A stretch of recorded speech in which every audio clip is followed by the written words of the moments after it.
Hi there, welcome to the Gearsnet immediate post-match reaction. So, joined by Big Ek as always, and an interloper in David Fraser, who just sort of turned up wanting to get involved in the post-match reaction. Rangers 3, how do you pronounce it? Crvena Zvezda. Crvena Zvezda or Red Star. Pronounce it now. Red Star Belgrade, 0-0. So, brilliant night here at Ibrox. 3-0. Taking one step into the quarter-finals of the Europa League. An absolutely brilliant night. I'll come to Ek first, then I'll bring David in. First thing I'm going to say, Ek, is I know you're big on your stats. So in my lifetime, we've met this team twice in European competition. 1990-91, Red Star beat us convincingly, going to win the European Cup. We meet them again in 2008 in the Champions League qualifiers. We qualify for the Champions League, then go out the Champions League, but make the final of the Europa League. When these two teams meet, Ek, whoever goes through goes to the final. Something significant happens, Colin, and that's what I felt like. Top start, mate, top start, and that's what I felt like tonight. It just felt like something major was happening. We looked at a team that had business in the last stages of this competition, and we needed to get this one out of the way. Yeah. This was, I mean, you look at the last two seasons, we've done absolutely brilliantly to get to this stage. We've lost both games by 2 goals at Ibrox, and we've won this 1-3 tonight. Yeah. So the leaps we've made just since what we know about 2000. We can't keep talking about 2012, but even just in the last season, you know, in European terms, Gio takes a massive amount of credit. I think Steven Gerrard was bringing us round. The 2 games against Brøndby. I think he's finding his mojo again after a really bad start in Europe this season. But Gio hit the ground running his very first game in charge, getting the result against Sparta, and we just be going from strength to strength. This isn't over. You know, we've seen enough of this team tonight. Not. I don't want to be talking, getting too far ahead of ourselves here, but we're in the quarterfinals. You know what I mean? That was magic. That was just. And I think David was saying, even if you were only a Rangers supporter watching that game tonight, entertainment. Yeah. You know, it was phenomenal. Yeah, David. I mean, the first goal, it's let's bring in that Rangers song. We've followed near in VAR. You know what I mean? Yeah. You don't even pay for this stuff, guys. You know what I mean? Come on, free content. That's A-grade quality stuff. I don't know where you are on the ground. I didn't quite see the penalty, but apparently it's a stone wall, and VAR's done its job then. Well, I'm just below you. I'm the gun in front. Right. I'm the old brown section. And at the time, I didn't pick up Kent in full in the box. Obviously, I seen him fall down, but I wasn't sure that it was in the box. Guys on about us thought it was for Glenn Kamara. Yeah. I didn't think it was for Glenn Kamara, but his boys on the back he had the phone, and so it was quite conclusive that Ryan Kent was fouled in the box. So it's very similar to the Dortmund game. Yeah. Close to the line. So take it. Yeah, absolutely, and obviously, Tav steps up. I mean, Tav in this competition, just unbelievable. I mean, he must be your top goal scorer in Europe. What's wrong? He was on with Alex Sunday, and I said quite categorically that if Tavernier comes into the team, he's going to struggle because his performance tonight was outstanding. Yeah. I don't know about you guys, but I thought he was tremendous. His defensive capability has went up.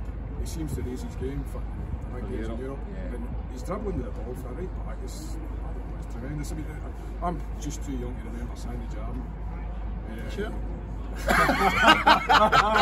But boom! I can remember him playing for. I saw him playing for Hearts. I saw him playing for Hearts here. Rangers beat Hearts 3-0 here. McCoy's got a hat trick in 86, 87. The year we won the league, and Jarman played before that. I can remember Jarman leaving the club, but I'm too young to remember him playing. Right. But if he's better, he's obviously better than Tavernier in terms of his stature. But James Tavernier is playing tremendously well. In terms of talking about someone playing tremendously well, Morelos tonight, just that first half performance especially, and towards the end of the second half as well, it's as complete as a centre forward performance I think I can remember in a long time at Ibrox. Now I put a wee tweet out there a couple of days ago saying that I've been looking at the stats, and Roof is a more efficient striker, you know, in terms of how many shots per goals and all that kind of thing. You get more out of Roof, but obviously Morelos is more robust, and also when you see a performance like that, that's why he gets game time. Leading the line. Yeah. He's the king of Thursday night, and he was was polishing his crown again tonight, if you know what I mean. It was an absolutely tremendous performance. That's another thing. I mean, he didn't score in either of the previous 2 seasons we got to this stage, so he's announcing himself at this stage as well. We look like we're ready to go places, you know, or go further than we have, and Alfie's going to be right at the front of that. You know, if he's getting to do it, you know, he's going to make sure he's the main man in that. I thought he was tremendous, and what I want to ask you, you've got to remember, guys, I haven't seen this on television, and I'm a bit of state of excitement all the way through the game. John Lundstrom as well. He started sitting. He came back so much, or did he actually get pushed back into a make it 3 centre halves? After we went 2-0 down, we went to a back 3. Aye, so there was a definite change. It's Lundstrom the lock, and this again, he sat in the middle. We've got this thing. I mean, we've got James Tavernier that scored in the first goal in the last 3 games with a penalty. You know, two games against Scotland and then again tonight. And then you've got John Lundstrom, who I was quite happy to see going out the door in January. Is just becoming like so absolutely vital to this. And then you've got Alfredo Morelos, who's always been brilliant in Europe, just stepping up to the mark again. So we're in a really good place. And actually, just we're dragging our heels domestically. You know, it's a bit aggressive, but maybe something I've got to sort out. You know, but you can see almost the payoff for that in the European games. You know, and it's, I don't know if we're taking the energy we could be putting in these domestic games into Europe, but to be honest with you, I'm absolutely A-OK with it, because this lets the whole world know just how well they're playing. It's brilliant. And Gio's just he's made us so much more flexible. Again, we'll go back to the old days. You know, I do remember that was my first game. Sandy Jardine was playing for Rangers. I am definitely the older generation, and I remember Rangers just being really one-dimensional in Europe and embarrassing ourselves at times. But we are so clever now. We've got so much nous. We've got so much kind of flexibility in what we do. Pace, the tempo, we can change it when required. And I thought tonight was just a fantastic example. I was really proud. Yeah. We also like talking about players that have put in a great performance. You know, we spoke about Morelos, we spoke about Tav. 2 players that are kind of on form. One that isn't on form is Alan McGregor, and he's done it again tonight. Now, don't get me wrong, I felt. I mean, they had the goal disallowed. But a wee bit louder, big man, aye. How's he going to do? Right. I'll let you It's Alfredo Morelos. He's Alan McGregor. Now, I thought he was a wee bit at fault for one of the goals that they had chopped off. I think he had 3 chopped off tonight. The first one, I thought he should have got it, he never. But he stepped up at the penalty. Brilliant. And it wasn't even just like a half decent save, it was a proper good save, I thought. Alan McGregor winding back the clock. He was winding back the years. You know, it was just a tremendous save. I thought his touch on the bar in the second half, I'm sure that we were talking about was equally as good. But all the recent chat about, you know, McGregor must be dropped, John McLaughlin must be brought in. I think any critics tonight, I accept your point about the first disallowed goal he scored, but I think he confounded a lot of his critics tonight with that performance. And you know, through the years, Rangers goalkeepers, Europe aside, are called upon to have tremendous levels of concentration.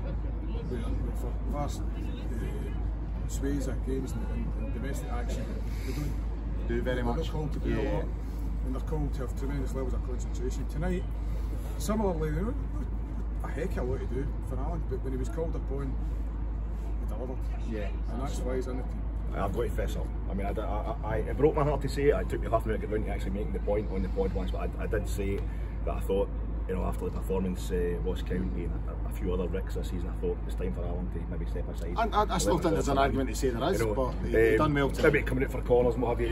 But I think we did always say the shot stopping was amazing, but I was quite happy to have any doubts about Alan McGregor rammed down my throat tonight. That was as good a save. When you consider the new to us regulations and penalty taking, you've got to be stood on your spot. You know, to do that. I mean, the boy put the laces through it, and you know, it was one-handed as well. You know, it was a great save. World-class stuff. Absolutely great save. 3-0, so going into the second half. Balogun with the third corner, and you know, at that point you really are thinking, where is this going to end? You know, we are. I'm not going to say that we're in the quarterfinals. There's a whole second leg to go, and I can't sort of stress that enough. But when you go 3-0 up, and we could have got a couple more, and given how this team performs away in Europe, you know, you must be looking at the quarterfinals and thinking we are in with a real good chance of making it. Aye, we've got to be careful, and I think I was kind of stupidly, I come away as gutted that we didn't get a fourth goal. Yeah. You know, to let us really kind of relax, just amongst ourselves as a support, as much as anything else. As I was relieved that they didn't, you know, they had that one chopped off. It was up the other end. I couldn't see how offside it was. You know, obviously they pinged that shot off the bar. I was pretty relieved they didn't get one either, because I think they showed enough. Yeah. If we're in the onward game, times, you know, yeah. if they get an early goal over there, they could cause us serious problems.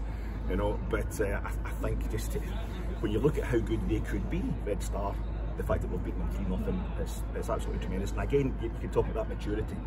We've seen plenty of Rangers teams, Levski Sofia, God, even go back to 50 years ago, the great games against Sporting Club Portugal in the Cup Winners' Cup win, where Rangers went 3-0 up, and then it's come back to, you know, we've let the opposition back in because we've gone 3-0 up too early. We went 3-0 up early in the second half, shades of Colin Jackson 1979 League Cup final for him being my age. Cracking header for Balogun, and you're thinking, right, we either get the fourth or we're going to end up losing one. No, that was it. We just, you know, getting Sands on. I think just the tactics and the maturity we showed was the thing that will stay me with tonight, Colin. I think we've really arrived at the European fourth again. Right, so on to next week, David, how are you feeling? I mean, let's bypass Sunday, we'll talk about Dundee, another point tomorrow night in the preview show. Looking at next Thursday, I'm feeling, you know, first 20 minutes is vital, you know, get through that, and then we're in a good position. And I think, again, harking back to how this team has performed away in Europe, you know, we are in with a really, really good chance again through. Definitely. The team showed a tactical maturity, a discipline during the passage of the play. Don't get me wrong, I've seen enough of the Red Star side tonight to be, I wouldn't say concerned, that's not the right word, but wary. Yeah. Wary of them. They split the lines quite effectively tonight, I thought. I thought tactically, I thought the manager tweaked something at half time, and they seemed more tuned in to try and stop the balls getting into the front and playing in behind their midfield and effectively isolating their midfield, taking it out of the pitch. And the second leg, obviously, different kettle of fish, their home game, their fans behind them. They're a sharp team in terms of moving the ball forward, but it's important to remember, I think, their backline can be better. I agree with you entirely, Alex, insofar as a fourth goal would effectively have killed the tie, but I think the most important thing tonight is that we didn't concede. We kept the 3-goal advantage. We harken back to the first leg in Dortmund. If we hadn't shut that last goal, the second leg here wouldn't have been quite as nervous. So I think it's a tremendous job in terms of momentum for next week to keep that 3-goal advantage. And if we can perform with the same discipline and tactical nous that the manager showed tonight, then there's no reason why we can't come away and progress to the next one. And that's where we are, guys. A brilliant night here at Ibrox. 3-0, going into the second leg next week. If we get through next week, we're in the quarter-final of the Europa League. Now, to put that in context, the last team in Scotland to reach a quarter-final was Rangers in 2008. We have been all the way down to the bottom tier of Scottish football and came back up. And they cunts across the road have never been near a quarter-final in a European competition. So on that note, have a good night. We'll see you tomorrow.